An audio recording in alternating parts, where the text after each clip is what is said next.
Le DaFresh Morning, c'est 104.5 tonnes de bonne humeur. Tous les matins sur Urban FM.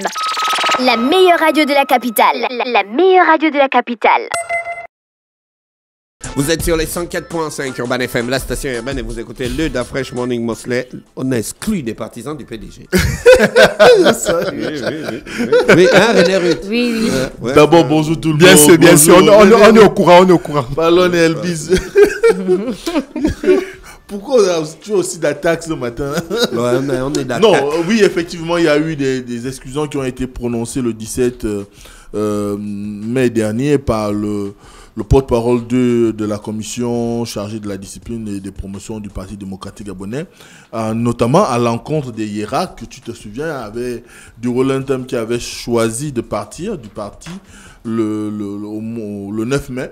Il s'agit entre autres de Daniel Onaondo, Ondomé Togo, Ndemezo Obiang, Guy Patrick Obiandon, Charles Mvela, on a aussi David Elamita, François Ngoudoutoum et toute la parentèle et tous les voilà et tous les membres qui se reconnaissaient en eux ou ceux qui les suivent et qui ont choisi de faire le même chemin qu'eux pour pouvoir s'écarter de la vie politique, du moins du Parti démocratique gabonais, donc des activités du Parti démocratique gabonais.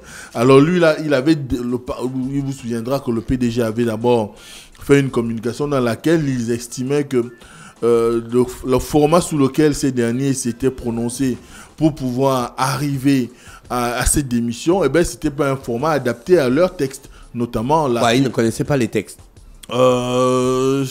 Je dirais pas qu'ils ne connaissent pas les textes, ce sont quand même des gens qui avaient une relation particulière avec le PDG, c'est-à-dire tu avais des gens qui ont 30 ans, 25 ans de vie au sein du PDG, et dire qu'ils n'avaient pas une connaissance des textes, c'est quand même ce sera quand même un tout petit peu abusé, mais je pense que ce qui s'est passé, c'était beaucoup plus de l'ordre de pouvoir s'inscrire dans une logique, allant dans le sens de pouvoir annoncer publiquement qui n'en sont plus membres et qu'à partir de cet instant, eh ben, les gens auraient eu un autre regard.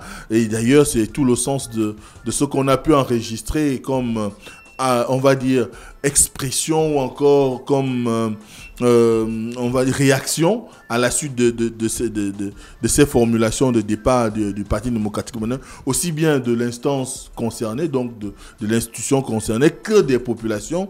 Parce que quand vous regardez bien, le fait qu'ils aient eu à faire cette déclaration a donné droit à une analyse approfondie de la part de l'opinion, de ce qui se passait exactement aujourd'hui au PDG. On peut lire aujourd'hui que il y a quelque chose qui n'allait pas ou qui ne va pas parce que beaucoup de hiérarques partent. Je l'ai rappelé la semaine dernière, par exemple au niveau du 3e arrondissement de Libreville, vous avez Eloan Zondo qui est parti, vous avez Serge William Akasaga, l'ancien maire de cet arrondissement qui est parti, vous avez dernièrement dans le week-end, on nous a annoncé le départ de Joël Ogouma de Lambaréné, après 32 ans de bons et loyaux services dans le Parti démocratique gabonais, il a choisi de partir. Donc, ils sont nombreux, mais la différence, c'est que certains choisissent de le faire sous silence, d'autres ont choisi, du moins, en l'occurrence, ceux qui ont été exclus, ont choisi C'était quoi leur objectif? Une démission en groupe? C'est ce que j'étais en train de dire, c'est qu'il y avait une visée purement politicienne derrière. Il y avait aussi un besoin de pouvoir marquer le coup. Quel coup? C'est un coup politique. Parce que dire que vous avez passé autant d'années au sein d'une formation et du jour au lendemain, vous décidez d'en partir, alors que vous occupez des fonctions importantes, vous aviez des membres du bureau politique, ceux qui étaient au comité des sages, je parle entre autres vous avez Guy Patrick Obiandon, Charles Mvela, vous avez des gens, comme je le disais, qui étaient au comité des sages comme Ndemezo ou encore Ondomé Togo et bien d'autres. Donc, s'ils décident de partir, ce n'est pas comme si c'était, je ne sais pas, Tintin aux Ouri qui partait et qui était simple militant. C'est un nom que j'invente comme ça.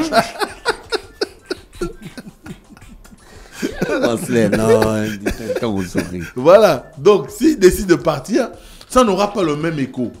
Et surtout, même s'ils faisaient une communication au devant de la presse, ça n'aurait pas le même écho Et l'écho qu'il y a eu à la suite de cette démission-là, c'est l'écho qui était attendu par ces derniers. Parce qu'il fallait qu'ils créent le débat autour de leur départ. Moi, j'ai par exemple quelqu'un qui m'a appelé le week-end pour me dire « Tu as fait une analyse sur le départ des Irak du Wellington. Je ne suis pas d'accord. » Je lui ai dit « Quels sont tes arguments ?» C'était quoi? Il m'a opposé ses arguments. Pour lui, ces derniers n'avaient pas raison de partir parce que simplement de tout le temps qu'ils ont milité au sein du Parti démocratique gabonais, ils n'ont rien apporté à la province.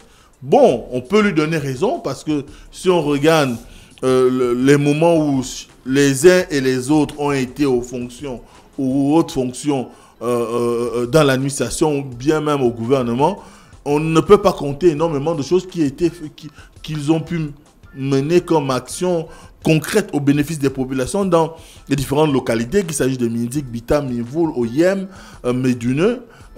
Et bien, à un moment donné, ils se demandaient pourquoi ils partent quand on sait qu'ils n'ont fait que s'enrichir eux-mêmes, ils n'ont fait que s'occuper des questions qui étaient inhérentes à leur vie personnelle, à la limite aux besoins de leur famille plus ou moins rapprochée ou plus ou moins élargie, entre cousins, oncles, pères, mères et consorts. Mais le reste de la population de ces localités-là n'a jamais véritablement profité d'un engagement concret de ces derniers à permettre à ceux qui aient la mise en œuvre des politiques publiques allant dans le sens de traiter du commun. Du commun. Et vous allez au Yem, c'est une ville presque morte. Il y a rien. Les jeunes n'ont aucune activité qui soit capable de leur apporter, on va dire, un semblant de joie lorsqu'ils sont dans la ville. Vous allez habiter, mais c'est pareil. Il n'y a pas de centre multimédia, il n'y a rien.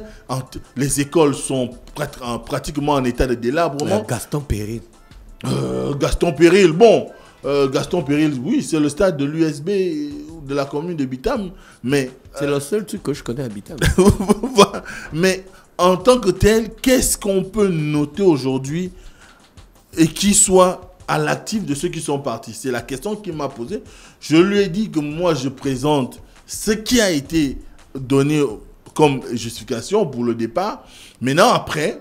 Chacun a le devoir d'analyser. Et je pense que c'est tout le sens de ce que d'aucuns disaient auparavant, c'était que si on veut vraiment que le PDG meure de sa belle mort, il faut attendre les élections. Ouais, ben c'est ça. Puisque ces derniers l'ancien porte-parole du président avait dit. Voilà. Ça va se jouer sur le terrain des élections. Voilà. Si tant est que ces derniers n'ont rien apporté, je pense que les populations, même s'ils venaient à tordre le cou à la loi pour se présenter, eh ben, ces derniers ne devraient pas avoir les suffrages des populations, par exemple.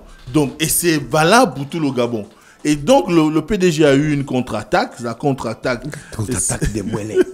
C'était de pouvoir relever un certain nombre de faits en rapport avec ces déclarations de départ et de pouvoir décider au niveau de sa commission qui a siégé le 17 mai dernier et qui a estimé qu'au regard des faits qui ont été posés, au regard de la méthode qui a été choisie, ou nonobstant le fait qu'ils leur reconnaissent le droit de quitter le PDG, mais ils ne l'ont pas fait en bonne et due forme, et que les actions qui ont été menées ont causé du trouble à l'ordre public et une violation flagrante des textes qui régissent le fonctionnement du Parti démocratique gabonais, notamment l'article 53 du règlement intérieur, eh ben, ils sont exclus définitivement du PDG. Bon, maintenant après, chacun peut interpréter cela comme il entend, mais les faits sont là. Le PDG prend acte, a décidé d'exclure des indélicats, donc des gens qui ont choisi... Vous les traitez même déjà d'indélicats. Ce sont les expressions employées par le parti pour justifier sa décision. Parce qu'ils sont en porte-à-faux avec les règles de fonctionnement, ces règles de fonctionnement. Donc à partir de là, on est véritablement dans une situation où on comprend bien que le PDG n'entend pas se laisser distraire peut-être, et de pouvoir appliquer sa loi en interne, même s'il se défend aujourd'hui de ne pas faire obstruction aux démissions, mais n'empêche qu'il rappelle qu'il y a une procédure, même quand vous voulez partir. La preuve en est qu'on a par exemple M. Ogouma qui vient de partir, mais il faut respecter les normes, c'est de pouvoir faire une démission individuelle, c'est-à-dire aller déposer sa lettre de démission. Et donc leur coup n'était pas un coup simple, ça avait un objectif bien clair d'humilier le PDG peut-être. C'est pourquoi j'ai parlé Parce qu'ils savaient que ça ne se fait pas selon la loi, selon les règlements intérieurs du parti. C'est la raison pour laquelle j'ai parlé donc de coup politique. PDG a bien fait de les exclure. Le PDG a joué son rôle, qui est celui de pouvoir rappeler à certains de ses membres qui ne respectent pas son modèle de fonctionnement de ce qu'il n'avait plus le droit de citer. Donc, à partir de cet instant, ils ont été exclus. Maintenant, est-ce que ça ne traduit pas une certaine fébrilité aussi? Est-ce que ça ne démontre pas quand même que le PDG est dans une situation où il va donner, il va donner, on va dire, des exemples à beaucoup de partis politiques qui sont en train, parce qu'il faut savoir qu'il y a des partis aujourd'hui qui sont dans la même situation que le PDG, où il y a des gens qui ont des velléités de départ, mais les partis politiques sont en train de verrouiller les démissions, ce qui est anticonstitutionnel d'ailleurs. Parce que tu ne vas pas empêcher quelqu'un de partir d'un parti. L'UPNR de M. Onyan, par exemple, Gervais Onyan, a choisi de verrouiller les départs. Il y a un autre parti aussi qui a choisi de verrouiller les départs parce que pour eux, ils comptent pouvoir donner cette liberté-là aux gens après les élections législatives. Bon, je ne sais pas quelle est la stratégie, mais ce qui est sûr, c'est anticonstitutionnel. Vous ne pouvez pas empêcher à un individu qui a choisi librement d'adhérer à votre formation d'en partir quand il en a quand il veut, parce qu'il en a le droit. Et à un moment donné, je pense que beaucoup vont se retrouver peut-être dans les tribunaux pour pouvoir, où on enverrait des huissiers de justice pour leur faire des mises en demeure, comme on a vu par exemple le cas de M. Biaoudjo qui a envoyé son huissier auprès du Parti démocratique gabonais qui refusait de recevoir sa lettre. Donc on a autant de situations qui font que à un moment donné, la perspective des élections jumelées qui arrivent est quand même un peu dangereuse pour les partis politiques, parce que beaucoup de personnes voudraient sortir de ce carcan-là et de se mettre soit en indépendant ou espérer pouvoir adhérer à une quelconque formation qui sera proposée d'ici là pour permettre à ceux qui aient en ordre de bataille en faveur du président de la République qui aura grandement besoin d'avoir une majorité aussi bien à l'Assemblée nationale qu'au Sénat. Malgré tout ce que les gens peuvent dire, j'entends, on lit un peu partout des gens qui disent que sous la nouvelle forme de gestion de l'État qu'on a aujourd'hui, sinon le régime qu'on a aujourd'hui, le président n'a pas nécessairement besoin d'une majorité au Parlement, ce qui n'est pas vrai. Sinon le président des États-Unis ne serait pas en situation de pouvoir mener ses actions s'il n'avait pas une majorité au Congrès. Donc, c'est impératif que le président de la transition ait une majorité, le président de la République ait une majorité au niveau du Parlement, que ça soit l'Assemblée nationale ou le Sénat. Et c'est tout l'enjeu qu'on a aujourd'hui, c'est que tout le monde a envie d'aller concourir, d'abord même en indépendant, si cela était nécessaire, pour pouvoir par la suite monnayer son ralliement ou encore créer des alliances. Dans la politique, on est dans le commerce, vraiment. Mais Mosley, si on est dans le cas de figure où, au sortir des élections, tous les partis ne respectent pas les bases qui ont été données, c'est-à-dire qu'il faut avoir 5 députés, 30 élus et 18 000 adhérents. Mais ce qui est évident, Elvis, c'est qu'à la suite des élections, parce qu'en réalité, la loi n'est pas rétroactive, même si on vient de mettre la commission qui va s'attaquer à la question de la loi sur la commission qui va se charger de rédiger la loi sur les partis politiques, même si elle est déjà à pied d'œuvre, mais la loi n'est pas rétroactive. On va attendre évidemment la suite des prochaines élections, donc au mois de septembre, et on verra quel parti réunit les conditions et les critères, et à partir de cet instant, les partis qui ne réuniront pas les critères établis, qui ont été choisis par les uns des autres lors du dialogue politique, du dialogue national inclusif d'Angondje, on finira par être dans cette situation où ils vont pur et simplement disparaître de la scène politique nationale parce que la vie aujourd'hui est conditionnée. La vie politique sera désormais conditionnée par les critères que tu as énumérés, donc 18 000 adhérents, 5 élus au Parlement et 30 élus dans les assemblées locales. Bon, si vous n'avez pas atteint, si vous n'avez qu'un élu ou pas, et que vous n'avez même pas 3 élus dans les assemblées locales, vous n'avez même pas 18 000 membres, vous n'avez que, on va dire, 500. Bon, vous ne représentez pas grand-chose.